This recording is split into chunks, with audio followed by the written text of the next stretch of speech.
ఎందుకంటే సార్ను చిన్నగా ఉన్నప్పటి నుండి చూస్తున్నా అదేం మాయ రోగమో కానీ నేను పెద్దగా అయినా నాకు పెయిన్లు అయింది, నాకు పోరాడు పుట్టిండు, వాడు పెరిగింది, కానీ సార్ మాత్రం అట్లనే ఉన్నాడు. నేనే ముసల్దాన్ని అవుతుంది ఇంకొక 10 ఏళ్ళు అయితే నా కొడుకు కూడా పెయిన్లు చేస్తే కోడలు కూడా వస్తుంది. కానీ సార్కు మన్మరాన్లు పుట్టినా మళ్ళీ మన్మరాన్లకు మళ్ళీ ఒక పోరలు పుట్టినా కూడా సార్ ఇట్లనే ఉంటాడు. ఏం తింటుండొచ్చు వీళ్ళు? షూటింగ్కి వచ్చినప్పుడు ఏం తిన్నాడు సార్ చూసినవా? ఆయన మెంటల్ పీస్ ఎక్కువ, పాజిటివ్గా ఉంటారు. సో ఇక్కడ ఏ నెగిటివిటీ ఉండదు. ఆటోమేటిక్గా అలా ఉంటే ఏమవుద్ది, ఎంత వయసు కూడా అది తగ్గిస్తూ ఉంటుంది. మీ ఇంట్లో పీస్ ఎక్కువ అంటే మరి ఇంట్లో పని ఉంటుంది. నాకు పీస్ అడిగే పీస్ పట్టుకోవాలి, గిన్నెలు దోమాలి, నాకు అదే పని ఉంటుంది. ఇంటికి పోతే పీస్ పట్టుకున్నాడు, గిన్నెలు దోముడు, బట్టలు తీసుడు, సరుకులు నానబెట్టుడు, మళ్ళీ వెండేసుడు, మళ్ళీ తెచ్చుడు, మళ్ళీ ఊడ్చుడు, మళ్ళీ తుడుచుడు. మీ ఆయన చేయడా పనులు అన్ని నువ్వే చేస్తావా? మా ఆయన చేస్తాడు. నీళ్ళు బయటకి చెవలేసుకొస్తారు, మీరే చేస్తున్నట్టు చెప్తున్నా. మరి గిన్నెలు తోముతాడా మా ఆయన? తోమడు కదా. నిన్ను చూస్తే లేదక్క, కొద్దిగా ఆయన కూడా తోమేటట్టే ఉన్నాడు. నా ముఖం అట్లుంటది, ముఖం ప్రాబ్లం కానీ నా ప్రాబ్లం కానీ నేను మస్తు పని చేస్తా.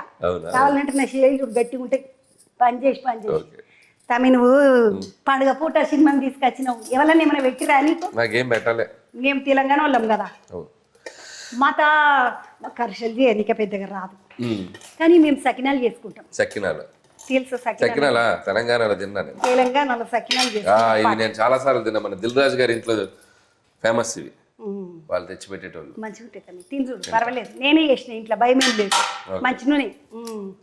ఎందుకంటే సంక్రాంతి పండుగకు సకినాలు చేసుకోకుండా పండుగనే వెళ్ళదు. అయ్యా మేము మాకు ఇక్కడ ఫేమస్ కదా, మా వరంగల్, మా కరీంనగర్, మా మీదకు ఈ జిల్లాలలో సకినాలు వేయరని ఆడోళ్ళ లెక్కనే చూడరు. కూర్చున్నమంటే పోసుకుంటా పోయినామంటే 5 కిలోల పిండి ఎగిరిపోవాలి ఒకటి పాటు, మస్తు నడుస్తాయి.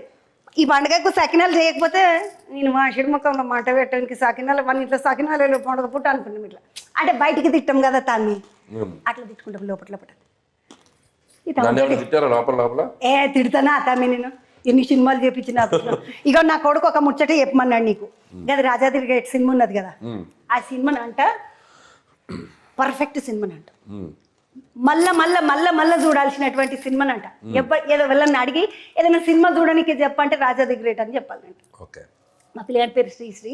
ఇక ఈ ముచ్చట నీకు చెప్పమని చెప్పేసిన. ఈ సినిమా కూడా చూడు, చూపిస్తా పాట. ఈ సినిమా ముచ్చట్లు మాట్లాడదామని వచ్చి నేను నీ సినిమాలో ముచ్చట్లు చెప్తున్నాను. ఎందుకు తమ్మి నీకు పోలీసులు అంటే ఇష్టమా?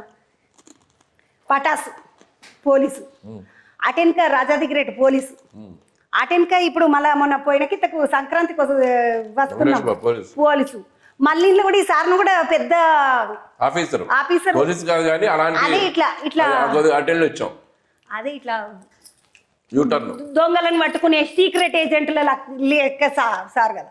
ఇక అన్నదే ఏ కోడైతే ఏంది, పాములదే కదా. అంతే అట్లా పోలీసు వాళ్ళది ఏం ఉన్నది నీకు వాళ్ళకి ఏమన్నా హీరోయిజం కనబడుతుంది దాంట్లో. ఎవరన్నా పోలీస్ ఆమెను ప్రేమించినవా?